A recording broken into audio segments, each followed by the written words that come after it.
and Heels podcast.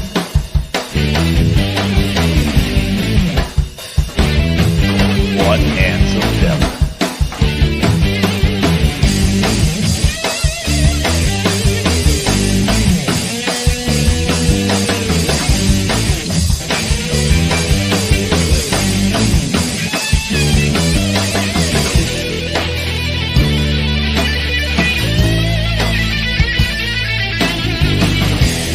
Your host, Jack Purcell.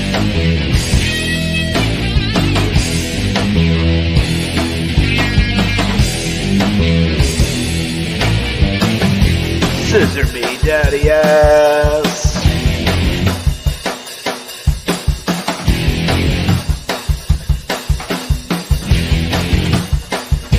Louis Perry, here comes. Don't forget to subscribe and click the bell. Faces and Heels podcast. Welcome to the Faces and Heels podcast. We're kickstarting the month of May tonight, and we're going to talk about the WWE, the AEW, and maybe a company you're not as familiar with, the Intergalactic Wrestling Federation, with its creator, R.L. Black. There he is. Hello, gentlemen. Holy moly. Hello. What did I tell you, man? Who are you How are calling you gentlemen? doing this evening? Wow. Yeah. That's a bad I am habit, good. I guess. Eric Hunting is right in there. Happy Tuesday, boys. Oh, my Give us- camera's like all off. Gave us the Brick City Boys Z. Nice job, Eric. Yes, I know. What's going on, Eric? I got a question for you tonight that I don't know if you're going to get or not. And my brother Joe McDonald, not really. Not really. My ankles still bother me. My hips are still bothering me. Quadriceps are still numb. But I feel like I'm 25. I can't believe it. Not fully recovered yet. Em and I didn't get home until very, very late. She actually stayed here in the Geek Lair. And I went to work like 2 hours later. And it's crazy, brother. But I would do it all again because I had a blast at Contropolis, Pennsylvania. And Eric Hunting comes back and says, I'm ready, Lewis. Joe McDonald says, hips hurting and cracked ribs hurt worse. Yeah, I mean, it was rocking and rolling, man. I had a blast. Rikishi, hanging out with Rikishi, Jack. Did Rikishi break Joe's hip? I mean, No. ribs? Rikishi and Fatu, hanging out with them. You got to say hi just for a little bit, but I was super busy over at Contropolis, Pennsylvania. But yeah, just said hi, a couple fist bumps. That was it, and I left because I was doing the thing. But yeah, hopefully Joe McDonald got some photos of Rikishi. I'm not sure, but and Fatu, Godfather was supposed to be there, but I'm not sure if he canceled or couldn't make it. I'm not sure. I didn't run into him at all. But yeah, it was a blast, man. As And long I'm as he sure got our photos guest, and no stink face. yeah, our guest would have been rocking and rolling with his comic book there at the comic book convention called Absolutely. Contropolis. He would have had a blast there. So Yeah, I'm going there's to give more you to the floor, come. Jack. All right. Well, we got more All right. Contropolis coming up to talk about. So PA Oh, yes, is many. kicking it off. There's a whole slew coming up. But we've got a lot of pro wrestlers as guests this month. We're going to talk about a couple more of them later. But tonight, something different. We've got a Kickstarter, and it's right up our alley because it's our two loves merged together, the world of comics and pro wrestling. So Like the Mega Powers, brother. yeah, like the big handshake. Watch out. Oh, yeah.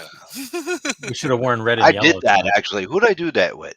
I forget who it was. I did, yeah. Somebody. I forget who it was. Maybe All it right. was like Kid Walk from Dragon Ball Z. I think that's what we did on camera. Eric Hunting wants to know, Jack, how was it hanging with Jake the Snake? Oh, Because that's yeah. what you did this past weekend. It was pretty surreal, man. It was wild. I had a great time hanging out. He was fun, pleasant, nice guy. Huge line, sold out, so it was pretty crazy. It was at Zombie Hideout in Springfield, Mass. I was with my buddies Joe St. Pierre, Spider-Man fame, and Dave Calabrese, who's an awesome fantasy artist. So Did we had Joe's a ton of hair fun. show up? Because we all know Joe's hair arrives to the event 25 minutes before Joe. Yeah. Joe and I are both known for our hair, even at our advanced stage. So it's worked out well for both of us. Axel says, "Hello, gentlemen," and I missed out. Axel, that's all right. Yeah, brother. I mean, if you didn't have the baby, you could have came up with us. But I know the baby. Down to Pennsylvania. Joe McDonald. Yeah, we have a guest. We got to. That's the show is about our guest tonight, not Jack and I. Oh my God, Joe McDonald says, "Be with Jake and the greatest IC champion all times next month." The greatest, the greatest. Oh yes, that's right. The Honky Tonk Man, the greatest intercontinental champion of all time, a personal friend of the Angry Geeks, Jamie and I. Not M's gonna meet him, but yes, that's sure. Sure, next month. That's right. We will be with Jake and the greatest intercontinental champion of all time. Only by one day, Joe. And I told Honky that by one day, and he laughed at me. I would have made it. Never had the planning. Yes, I know, Axel. We're gonna delete that comment, and we're not gonna post the next one. Some boss I am. Anyway, Jack, let's start talking. Yeah, we want to Some hear lucha about libre. this Kickstarter. It's hopefully good timing because I know we have a lot of listeners who've been a part of Kickstarters. Some of them have been a part of the one that I did, as well as a bunch of other the fun stuff we talk about. So we're hoping we're going to get you way over the finish line because There you go. we want to hear a little bit. I guess let's start first with maybe talking about a little bit of your background for those of our listeners who aren't familiar with your work, and then how did we go from what you're typically known for and transitioning over into a pro wrestling theme project? Yeah, so thank you so much for having me on. I really appreciate it. When you guys reached out, I was super pumped because I'm somewhat familiar with the show, but like just the whole concept of talking about this is so exciting to me because I finally sort of in some ways get to itch the wrestling, scratch the wrestling itch that I've had artwork wise for a while. Most of the stuff I do has been monster stuff, like album covers, skulls, dragons, stuff that's more, I'm not going to say more serious, but it's like more intense. And so a couple months ago I did a Kickstarter for my comic book ethos, which was like my big magnum opus project. Took me like a decade to put it together, and then finally publish it through Kickstarter. And I got done with that, and I was getting ready to do the second one. And I've had this project laying around for a couple of years where when I was drawing, this is like just pre-pandemic, actually, it's probably like 3 years. I drew, I don't know why I started drawing this lucha libre character. And I was like, well, I don't want to just draw lucha libre. I want it to be, it always has to be something else. So I put like a cyborg, like robotic arm coming out of it, and like the skin was all torn, it was like exploding. And I loved the drawing so much, I was like, I got to come up with a story for it. And so that's how the IWF came about. Is I basically like kind of looked at that. I had this name sitting around. I didn't realize that there have been a few places that have tried to do like intergalactic wrestling kind of concepts before, like Teenage Mutant Ninja Turtles and others. But with this, I just started drawing that, and then I had like one other villain character, and then the whole story came out after that. So I traditionally do, like I said, monster stuff. So I wasn't sure how this would come off when I put it together and put it out, but the response has been really positive. Like and it's been a little bit unique compared to some of the other stuff that I've done, where there's a lot of enthusiasm from the people that are into this type of stuff, and and it's funny because they look at it and they see something that they relate to, you know, in a different light. Like I've had people that have talked about like the muscle men from the 80s, like that were Yeah. the manga, and stuff like that. So that's kind of it. It's like I kind of backed into this, and when I released it, I at first I was kind of hesitant about it because I wasn't sure whether my core audience would welcome like the wrestling element into it. But it actually turned out that it was kind of split, and there was a chunk that were like hardcore into wrestling, and so they were like, whoa, this is great, absolutely love it.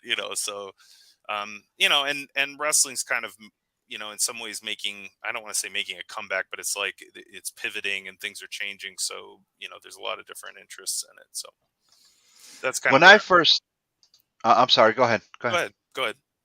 No, when I first looked at the Kickstarter and I saw the proposed cover of issue 1, and when I was reading, well, the main draft cover rather, and I was Mhm. reading the story, it brought me back to the my childhood in the 70s, where Yep.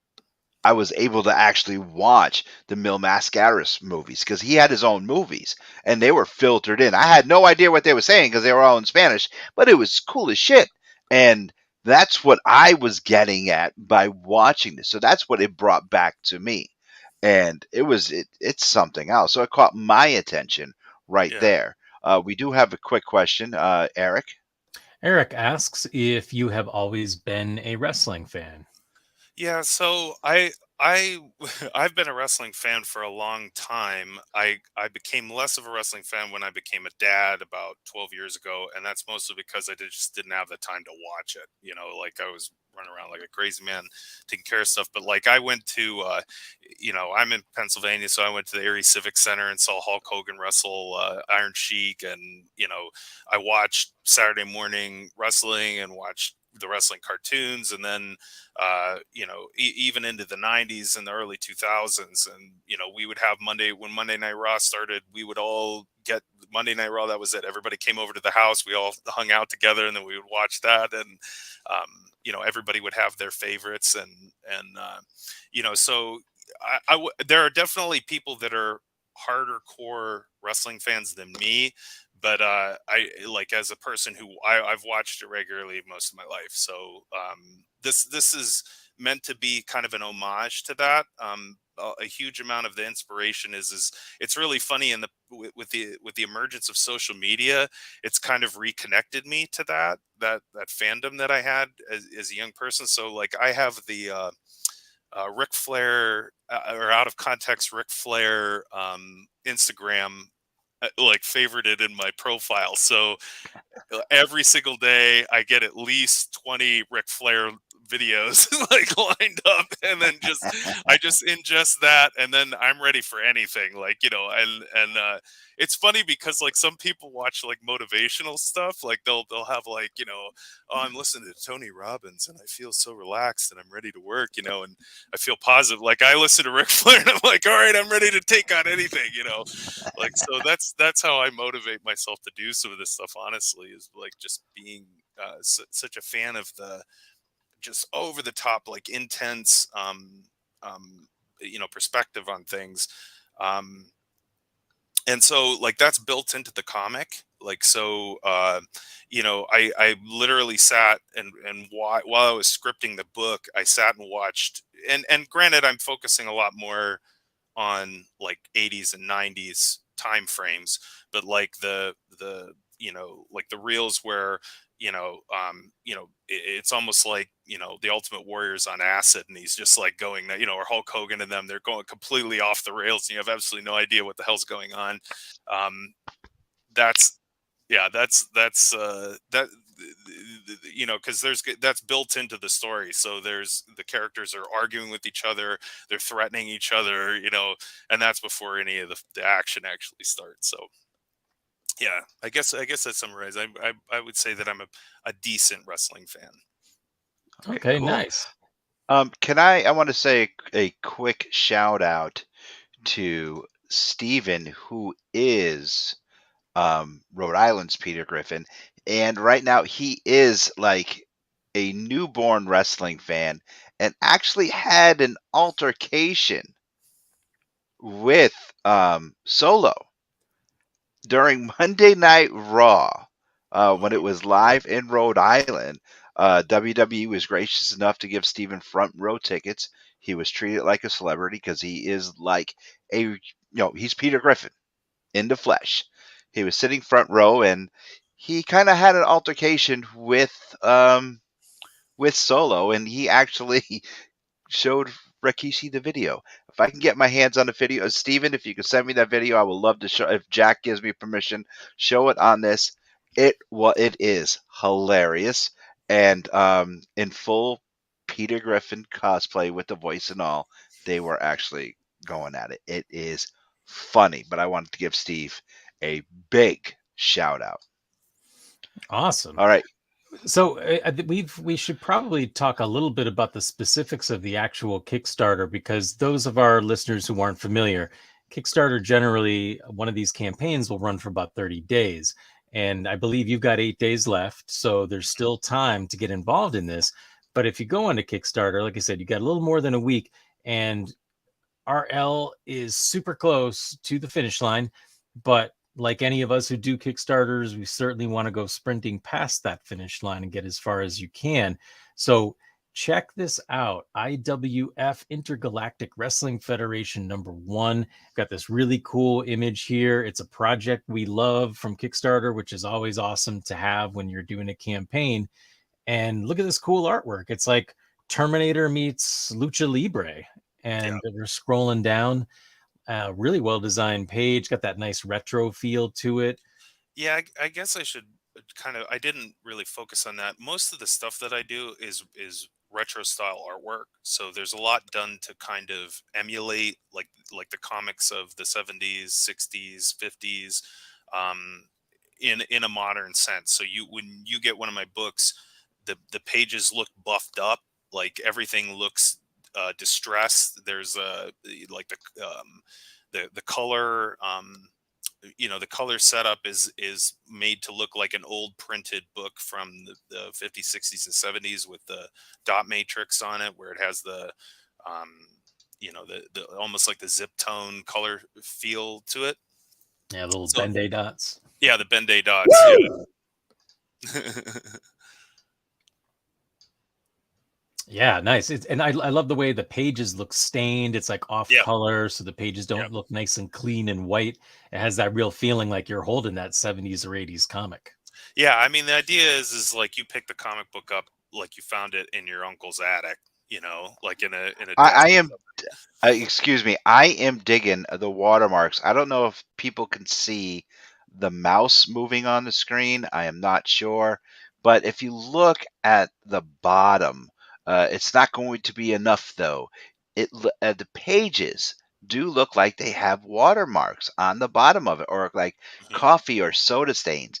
I've never seen this before in an actual brand new book. This is brilliant. Jack, what is your thoughts on these pages with that?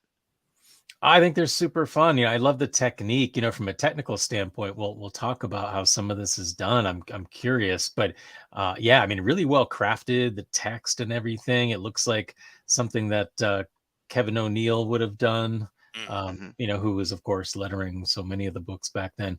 But yeah, I mean, I love the photos of the arena. Like they just really captured a genuine, authentic look that, of course, Lewis and I rant about in our collections all the time. Mhm. Yeah, Okay, RL, let me ask you, what's a digital hug? yeah, that's a good. That's a well. Yeah, no, it's just a little love to the campaign without you just and we provide you with wallpaper, digital wallpaper, and that's you get Okay, hugged in wallpaper. all right, So yeah, all let's go right. through the rewards. I'm glad you're on this Yeah, page, Lewis, because I was going to say there's lots of options. You can get the digital version. Some people dig that. You can get, of course, the finished printed version. So when someone supports your campaign and they get the print edition, what exactly will they be receiving? Like how many pages of story are there in there? Are there like fake 32. Yeah. advertisements? Yeah. So I wasn't asking you, Lewis. yeah, so Oh, the book will have a minimum of 32 pages. And a lot of times what happens is I might end up plugging extra content in depending upon where we end up in the Kickstarter. That's 32 pages of comics, so it's even even compared to like a monthly issue, it's a pretty big issue. So and that's just 32 pages of artwork, people blowing stuff up, fighting each other, mayhem, futuristic mayhem. So this is going to be a lot of fun. I purposefully made it to, because like I said, like a lot of the other books I do, it's not that they're serious, but they are a bit more they're a bit more intense, like as far as like the concept goes. And I really wanted this to just be fun. Like I wanted people to turn the pages and look at it and just laugh, smile, be excited, what's going to happen next. and that's kind of the way that's the way the story plays out. Basically, just to run through the story really quick, essentially it takes place in 2525 on one of the moons of Saturn, and there's a young man who's a programmer for one of the three largest intergalactic corporations, and he finds out that the corporation is doing something illegal, and so he tries to blow the whistle on it. They throw him into the IWF, which to everybody in that time frame is essentially a death sentence, because everybody that goes there, unless you're augmented with future tech, you're going to die. So he thinks that he's going to die. He warms up to that idea, and then while he's in jail, there's a resistance leader there that they try to break out by giving him this superhero serum, and he ends up that guy, through a twist of fate, the main character ends up ingesting it, and he goes to sleep, and when he wakes up, he's got muscles on every part of his body, and he's 10 feet tall. And so then he goes and wrestles in the IWF and becomes immediately competitive. And so this upsets the corporation that runs it, and so they try to throw everything in the kitchen sink at him. And so there's going to be multiple mutated, cybernetic, monstrous characters that he's going to end up wrestling in the book. And a lot of the, like, it's funny because the whole corporate thing, I kind of do play off of the whole traditional, like, WWE, like, storyline concept of where, they're like take on the CEO and all that kind of stuff. So all of that plays into it. And I don't want to, give too much away, because this is going to be an ongoing series. So there's this issue. There'll probably be at least 3 issues in the series. So this is the first one that goes through the first, like, short story arc where he gets a title shot, and he's going to wrestle the champion, who's known as Metatron. And he's like basically I don't want to say straight ripoff of Ric Flair, but he's like really an homage to Ric Flair, where he's just got this gorgeous outfit and big blonde hair, and he's like a cyborg and stuff. It's pretty crazy. So learn to love it, learn to live with it. Diamonds are forever, and so is Ric Flair. Woo! Yeah. That's it. That's it. Do you want me to share some of the artwork? Yeah. Yeah, please. Yeah, go ahead. While you're doing that, I was going to ask, because I saw a reward tier that I thought was really cool, and I didn't know if it was still available. If people were still interested, is the tier where you can be featured in the book? I think it was in the audience. Is that still available? Pardon me. I'm sorry. I'm trying to do 2 things at the same time. Are you talking about the making of book? No, I think there was a tier where your face could be on an audience. Oh, member. yeah. Sorry. Yep. No, that's one of the new add-ons, and I think I don't think it's that much. I think it's maybe $50. I mean, in the grand scheme of things, but yeah, you get to be. You'll send me a picture. I will literally draw your face into the book, and then as it's distributed in perpetuity, you will be a part of the crowd. And there's like 2 or 3 like major crowd shots where it zooms in on the crowd, and they have signs and all kinds of different stuff, because they're all like, when somebody gets blown up or something happens. So let's see. That's pretty unique. Yeah, that's a fun tier. Yeah, so this is can you see my screen? Yeah. Okay. Yeah. So this is the cover, and you can kind of see like this, to go to what you were saying about the distressed look. Like, so the whole thing is made to look like a beat up comic book, and this is an homage to like the Marvel comics back in the 80s, mid 80s, where they would have the boxes in the corner with the characters. Yeah. And and then this is the main cover draft. This has been redone a couple of times. So this is the original picture that I drew of the wrestler with the cyborg arm coming out. And when I got done with it, this was done with reference from an actual lucha libre wrestler. And when I got done with the sketch and looked at it, I was like, man, I really love this the way this thing looks, like, because it was like your first question is why is his arm a robot, and is he a robot, and why does he have a robot arm, so I was just intrigued by the whole concept. And then this is the first draft I actually did, which looks very similar to the other one, but I redid it. But this had more of the distressed look on the character. I did a lot more rendering on the new one. This is one of the first pages that I did, like 2 or 3 years ago, when I was just starting out, and there's a lot of profanity in it. No, we're But not offended. oh, okay. But you can see like the dots in the printing, and Yeah. the story. This initial part of the story hasn't changed very much from the original.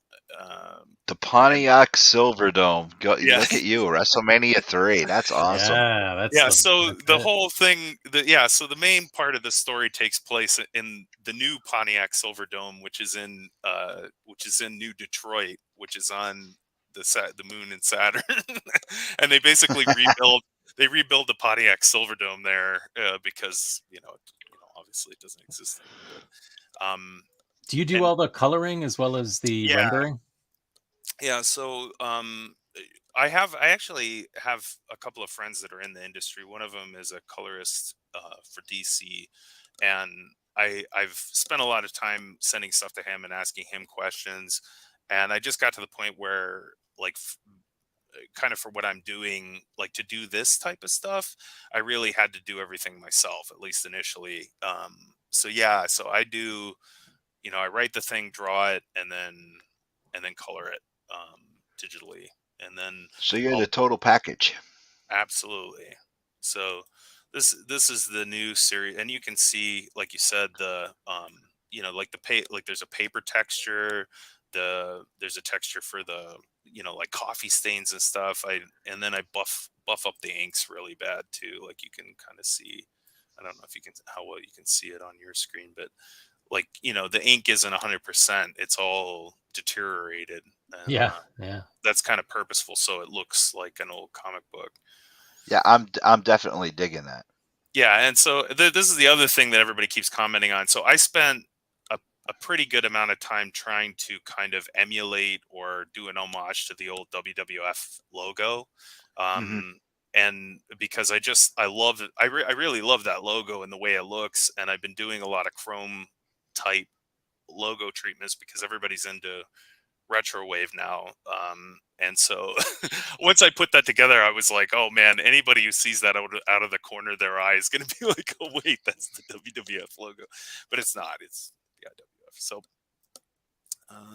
and this is just another close-up of the page you looked at here, and again, like this guy's just gets basically forced out.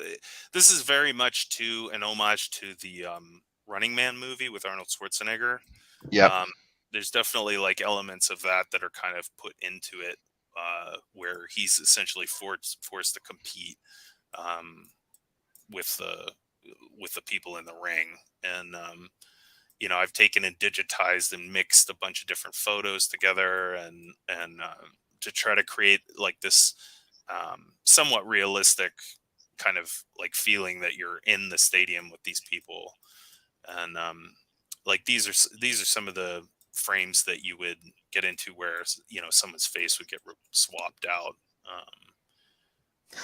but he's just like worship me bums. Like he's just, and so I'm actually going to be putting up a couple more sample pages pretty soon, like to finish out the New Kickstarter. England, acknowledge me. Yeah, and so this guy Zoltan the Merciless, eventually his hands turn into chainsaws, and then he ends up trying to cut the guy up, and then he basically that's when he realizes that he has to start fighting this guy. And fortunately, like he's a robot, so he doesn't feel that guilty about it. But that's kind of the idea, is like it's all of these hyper realist, like hyper alien you know, it's a lot like somebody brought up Muscleman, and I had totally forgotten about it. I don't know if how familiar you are with that, with the mini Muscleman that was based on apparently like a manga or uh, Yeah, the a little pink cartoon. guys. Yeah, like the little pink guys or whatever. But I love those. When I was a kid, I had a ton of them, and actually, this is in some ways maybe that's maybe the original inspiration for the whole thing. But I'm gonna have like a female wrestler that he's gonna wrestle. That's gonna have like tentacles. There's gonna be like I said, like there's the main bad guy, which is like this Metatron guy who's like this untouchable, you know, Ric Flair type. And I'm probably gonna mix in. I think I'm gonna mix in one or two more, and then that'll be it for the series. But I'm trying to hit up all of my favorites anyway in the story. You know, the only one I haven't figured out how to like kind of emulate is Randy Savage, because it's too hard to. He's just too good. You don't mess with him. Yeah. No. I tell you, Yeah. nope. Well, I mean, anything you do with Randy Savage, like it's going to be so obvious, like because he's one of those few people where there's literally nobody like him, and there's literally nothing you can do to even remotely pay tribute to him without you knowing exactly who you're talking about. So I think that was one of the things, because I was going to have somebody point with their pinky finger, you know. I was thinking about like when that coffee thing became big on the web, where everybody's using Cream of that the as crop. a meme now. Yeah, the cream of the crop thing. I was going to do that, but then it's like that's just it was too obvious. So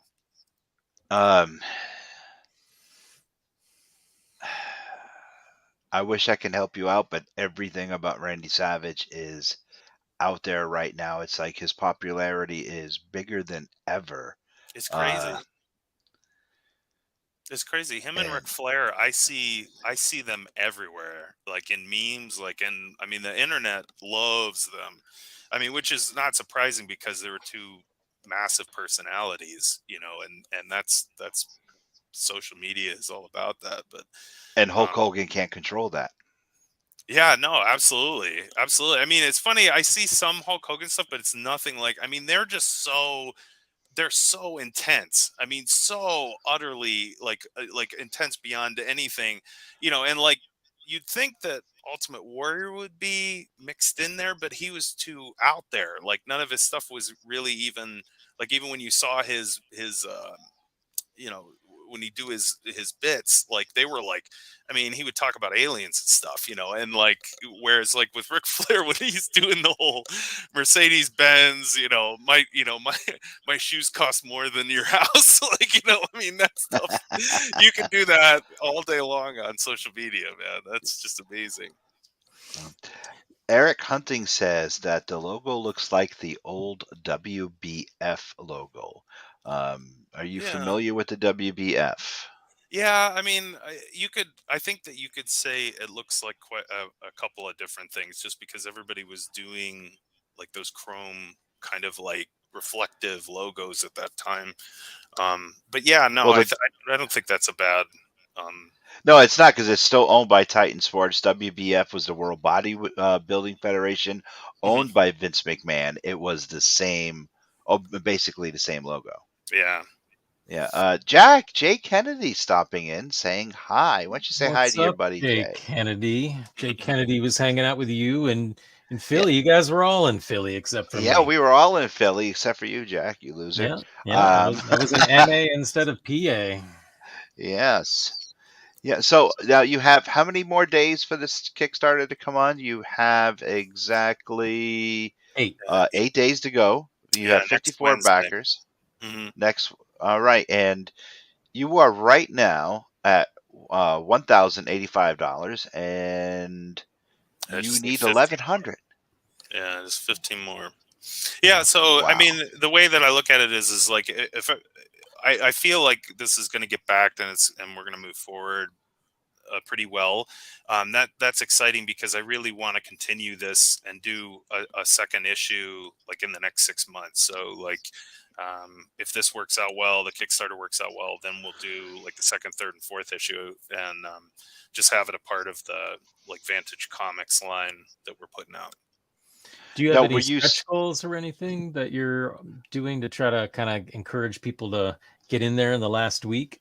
Yeah, I think that the way we're looking at it now is we're trying to decide which day we're going to announce it, but probably Friday, Saturday time frame. We're going to do like a short run of like a specialized metal cover, and people will be able to get that as an add-on, and it'll be it may be holographic. We're trying to iron that out right now, and then we'll do that for a period of time, and that'll be like another add-on with a specialty limited edition cover.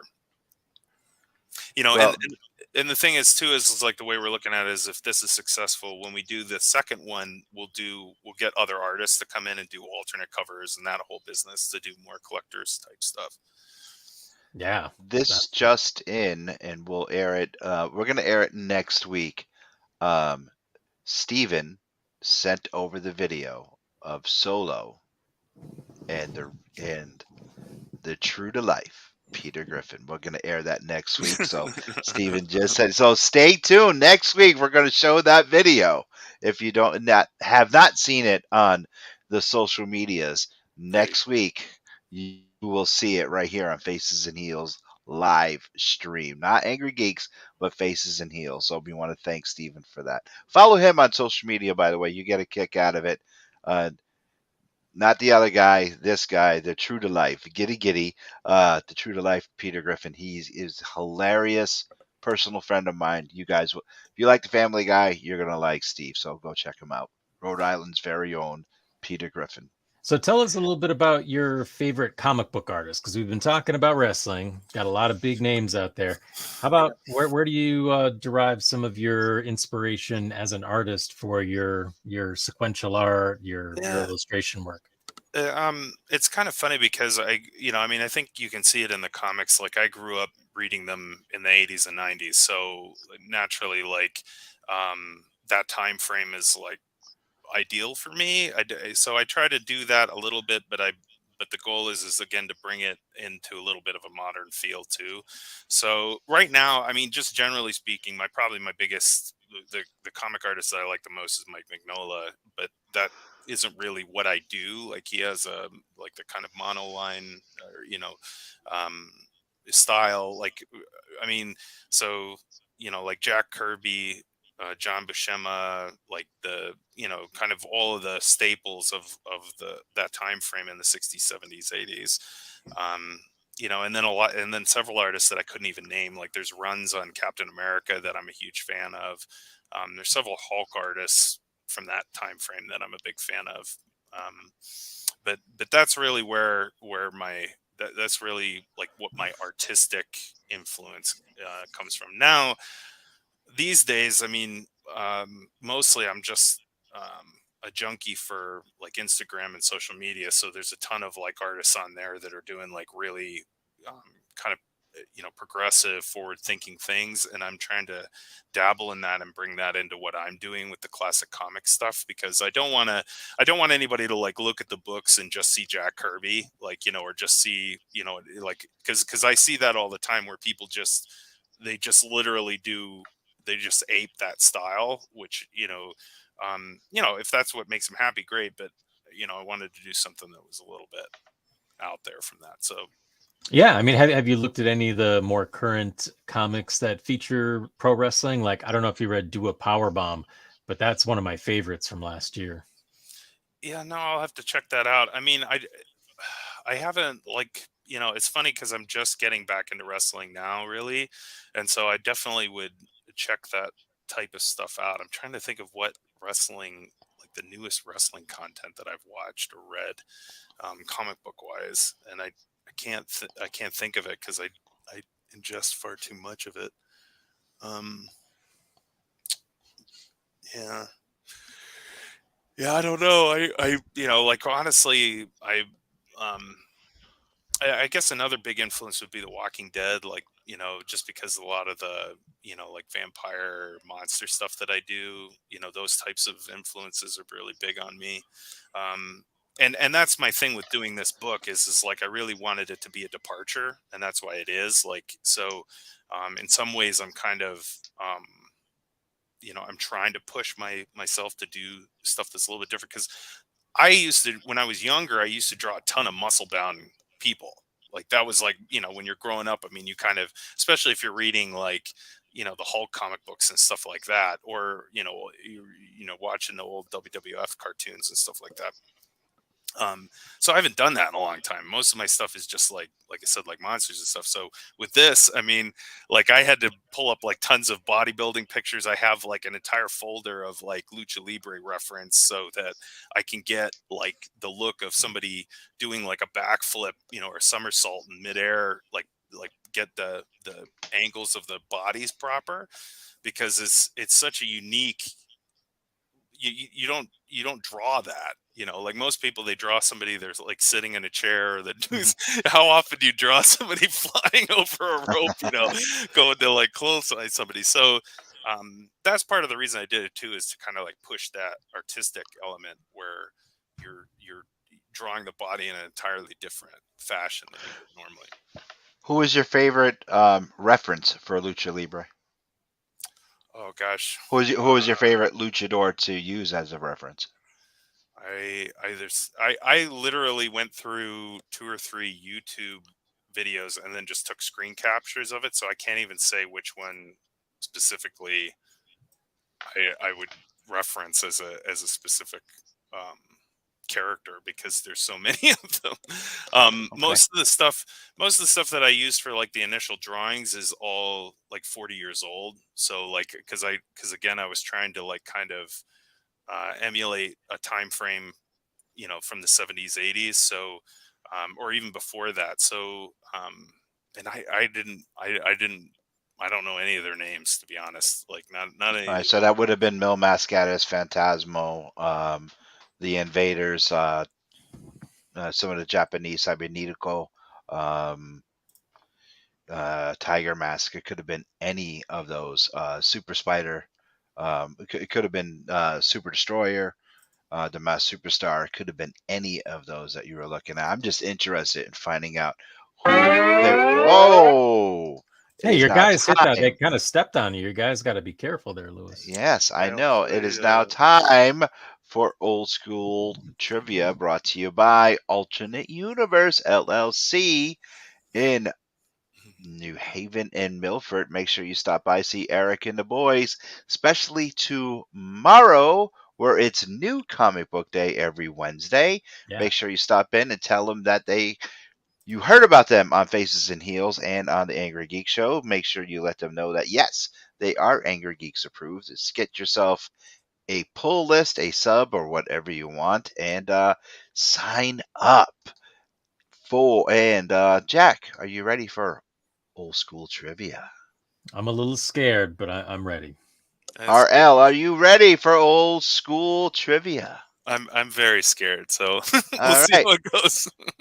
Listeners, viewers, are you ready for Old School Trivia? Woo! What was the Missing Link's finisher? Oh, For good God's lord. sakes. Jack, what was the Missing Link's finisher? Oh, Eric Hunting Lewis. comes in and says he is ready. Yeah. Okay. Well, I mean, I feel like Only I feel like it was a what was submission move, and it was like similar to what Mankind did, with a paralysis, putting his fingers in the guy's mouth. Oh, jeez. Yeah, you got me, man. I mean, no? I'm just gonna say that he aped, or that Mankind aped his finish off. That's what it was. What you were close with the but what were you saying it is? It's like where he sticks his fingers in the guy's mouth and paralyzes him. You are wrong. You are wrong. I know. Eric Hunting says face claw. Eric Hunting, you are wrong. RL? I feel like I feel like it would be a submission, but I'm gonna say a chokehold, like some type of chokehold. You are wrong. His finisher was taught to him by Playboy Buddy Roberts, and it was the figure 4 leg lock. Playboy Buddy Roberts was his manager and actually taught the missing link the figure four leg lock. After the missing link placed him in the figure four leg lock, he then jumped off the top rope and did a flying headbutt into a steel chair with no one there. Oh my God. Man, You all fail tonight. Lose. And thank you for playing.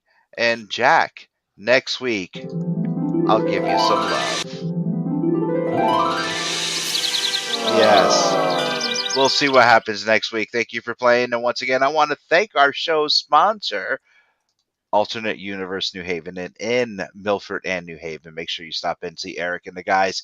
Get yourself some comics. Get yourself some action figures, some statues, comic book supplies. I got a whole pile full of books that need to be bagged and boarded. And you know where I get my supplies? I go down and see what my boys and my daughter call Uncle Eric, and I get some stuff right there. So stop in and see them, both locations. So just to piggyback on a little bit of what we talked about before. So we've talked about the deadline coming up on the Kickstarter, not a lot of time to act, but let's say some of our listeners, for whatever the reason, don't get involved. Are they going to be able to find the IWF in their local comic stores, or is it strictly exclusive through Kickstarter? Yeah, I mean, essentially you'd end up on my website. So Vantage Comics, VANTAGE Comics. That's where I'm going to be doing most of the sales post Kickstarter. Eventually, we're working to get into comic book shops, but I mean that's the big issue of getting involved with Diamond distribution and a lot of stuff associated with that. We'd have to have some bigger books and stuff like that. So if anybody's interested in, like, if they have a comic book shop and they'd like copies of it, they can let me know. You know, we'll work with them on it, that kind of stuff. So because we want to distribute it as much as humanly possible, but Vantage Comics would be the best place.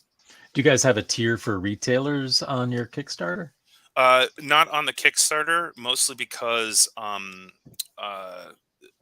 we've done that before, and I've seen other people do it, and nobody seems to dip into that. Really, it seems like it's very limited. So I just basically, put text on the site and other places saying if you're a distributor, if you have a retail store, we would be happy to work with you on that, on the price point, so that it's that it can be used by a comic book shop. Yeah. So you mean you're in kind of a mecca in terms of the state in PA of enormous wrestling talent. We've had so many guests on, and we're always asking them what's in the water, like how are they turning out all these amazing talents.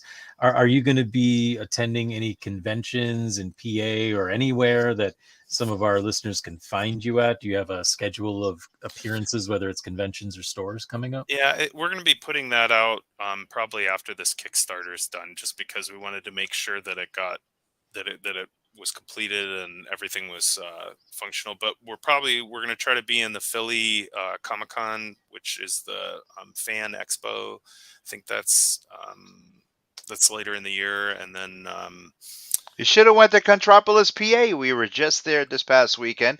It would have been a great place to get people for your Kickstarter. It was fantastic. Yeah, next year. It sounds great. Next year, Lewis. Next year, 2024. I think that as time goes on over the next year, we'll be doing more convention appearances and having like a table just for Vantage, and especially as we're trying to bring on a couple other artists and do some different stuff that publishing wise. So, have you ever thought about doing appearances at wrestling shows? Like, I know I do a lot of artwork, and I appear at wrestling shows themselves. Is that ever anything that you've considered doing, kind of marketing directly to a wrestling audience? Yeah, I mean, it's funny, doing the Kickstarter really has opened up this whole other corridor, because traditionally I would just focus on, comic book events and stuff like that. But,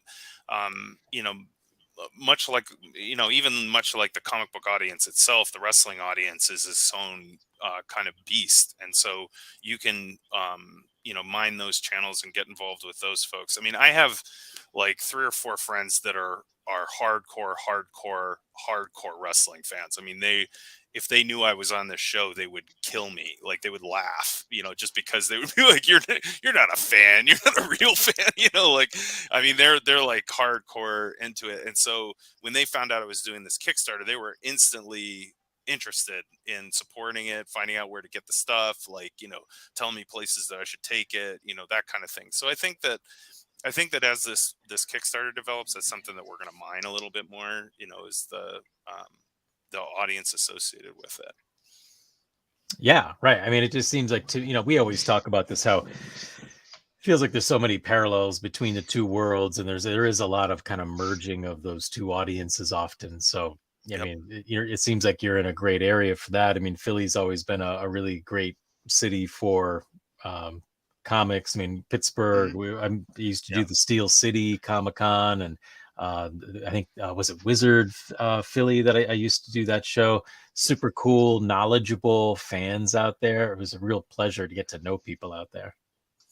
Absolutely. I mean, it's impressive. I mean, the stuff that people, the kind of the focus and the loyalty, of the folks in this genre, and like I said, like, I have a couple friends of mine who, I mean, they're, ever since I can remember, I mean, they're hardcore. Like, I mean, all of the various obscure, wrestling organizations that if they had traveling people or whatever, I mean, they were at it. They knew everybody that was at it, and so I have an immense amount of respect for that that area, like the concept, and in Pennsylvania, absolutely. I mean, there's so much heavy duty, like, wrestling fandom knowledge. I mean, it's very impressive. So I think it'd be a lot easier to promote something like this, or be a part of something like this here, than in a lot of other places that might not have that same kind of fan base. Yeah, I mean, because I know there's a lot of fans here who travel to shows in Philly, myself included. I'm planning on getting out there in the summer. New York isn't that far. Connecticut, it's travelable anyway. So I mean, I know a lot of fans who are hardcore, like you mentioned, who don't hesitate to travel from state to state to go see some of these shows. So, if you're ever in Connecticut or New York doing appearances, like, I think it's a great way to spread the word. And did you say that? Yeah, sorry, I lost track. But did you say that you had any con appearances for the year, or is that something that you're actively doing? Yeah, I'm lining them up more for July and onward into the fall. So we've done a series of Kickstarters in order to build up enough stock so that when we go to the conventions, we have something to sell. So Philadelphia has a Comic-Con. Believe it's in July, but it's coming up. Maybe it's June, but it's in July. We're gonna be there. It's the Fan Expo, I believe. And then It's a big show. we're gonna try to be down in Texas, and I think it's in Austin. It's around the same time they have a Fan Expo. But we're gonna be publishing that schedule once it's finalized, like probably a couple of weeks after this Kickstarter is done, so that we have everything lined up in 100%. Nice. And I'm hoping that by the end of tonight, we'll have you over the finish line, and then it's just a question of how far past it you're going to get in the next week. So when are you projecting that supporters of the Kickstarter will actually have your work in their hands? Generally, it's like within a month and a half or so after the Kickstarter is done. So, like, there's 2 weeks. It takes 2 weeks before the Kickstarter forwards you the cash from the Kickstarter. Then you have to get send files to the printer, work with them in order to get everything right, and then they finally print it. It takes 2 weeks to print it. Then there's like another week of the shipping. And that's getting everything to yourself, and then it takes another week and a half to ship everything out. So it's usually like a month and a half, 2 months. Like, I'm at the point now where we're finally done with the stuff that we did for our last Kickstarter, and that was a month and a half ago. So yeah, so we're at about the 2 month mark almost. Wow, that would be incredible. I know that when I did my Kickstarter, I don't know if you felt this way, but it was a full-time job for 30 days to make Oh this yeah. happen. And then the actual aftermath, we actually got, we were stopped at the Canadian border. I don't know where you're printing it, but we Oh printed no. ours in Canada. Yeah, we got stuck there. That was a story that I can't get into because we won't have the time, and my blood pressure will be through the roof. But yeah, it could take, there's all kinds of obstacles, and especially after the pandemic. I mean, if you got it out in a month and a half, 2 months, I mean, that would be impressive. Yeah, I mean, I did graphic design for 20 plus years, so I work with printers all the time on a lot of different stuff. So I have a lot of experience getting stuff printed, and then secondarily, I've done a lot of like merchandise related stuff, like running, like on my own, separate from this. So I have experience like shipping stuff out. So that's why I feel like generally we might run a little bit faster than other folks doing similar work. Plus it's just, I've kind of honestly, part of this is like clearing off my schedule of everything else so that this is all I'm really doing, because it's such a huge passion of mine. The past couple of years, like this is a you get into the pandemic, what does it all mean? Like kind of a situation. I'm like, it means I need to make wrestling comics. That's what it means. Naturally. Yeah, naturally. That was my answer from the pandemic, was you need to make a wrestling comic. So, well, I'm glad the pandemic took you somewhere positive. It did. I mean, in the end, it's funny how, honestly, I had been doing artwork quite a bit, but that first year in 2020, I ended up signing up for an online art class. It was like graphic novel intensive through the Sequential Artists Workshop. And then through doing that, it just blew the doors off of everything for me, where I was like, I really need to be doing this more often. And so my artwork really shot up, and like my profile, through Instagram and some other places picked up, and I started getting freelance gigs. And then, this year I just made the decision that I wanted to do these Kickstarters and just start pumping these books out. So I try to do stuff that I wasn't seeing in other places. I really wanted to try to do something that was where you'd look at it and go, well, I really, honestly, my goal with the, especially when you look at the cover, is you see it from across the room. Like you're walking through a store and you see it out of the corner of your eye and you're like, what the hell is that? And you're like, you walk over and you're like, is that a lucha libre with his arm, like a robot arm? Like, what the hell is that? And that's kind of the way I look at the whole thing. Oh, Jack. We are at our 2-minute mark. RL, you want to tell everyone where they can find you on social media? And then Jack, why don't you tell everyone where they can find some great looking artwork and where they can get some commissions? All right. Very good. So, for my part, like I said, vantagecomics.com is my main website. And then for Vantage Comics, which is like Ethos, all my stuff with this. And then I also have a monthly zine that I publish called Epic Adventure. That's like a fantasy comic book setup.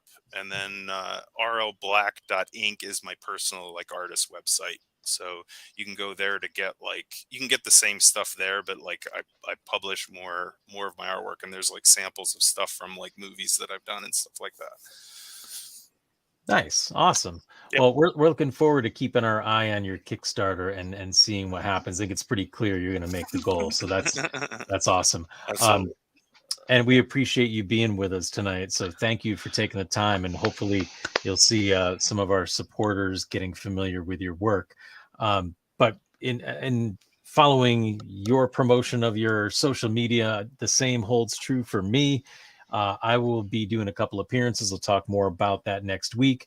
We also have Judas Icarus joining us as a guest next week.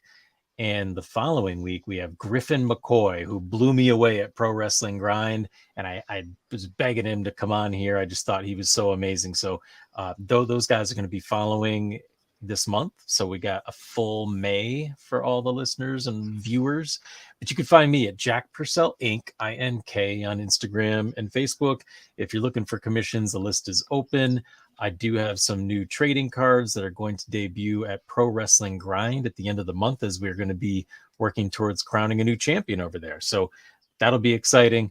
And then, of course, you can find me on Twitter at Jack Purcell 38. Not really sure what the hell I'm doing there. But then this guy over here.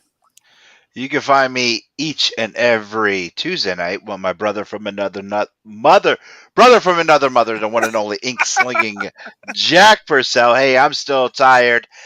And you can find me coming up at Super Saturday, an ARE event for Alternate Universe LLC. Jamie and Emily will both be with me. They'll both be in their cosplay. We're going to be broadcasting live streaming.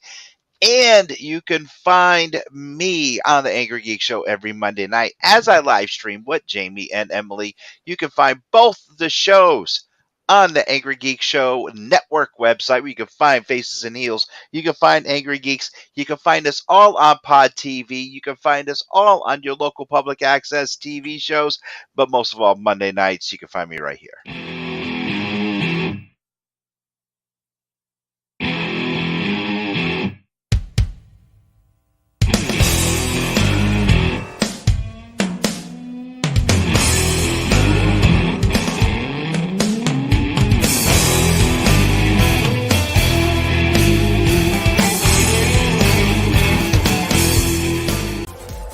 You have been watching The Angry Geek Show on Pod TV.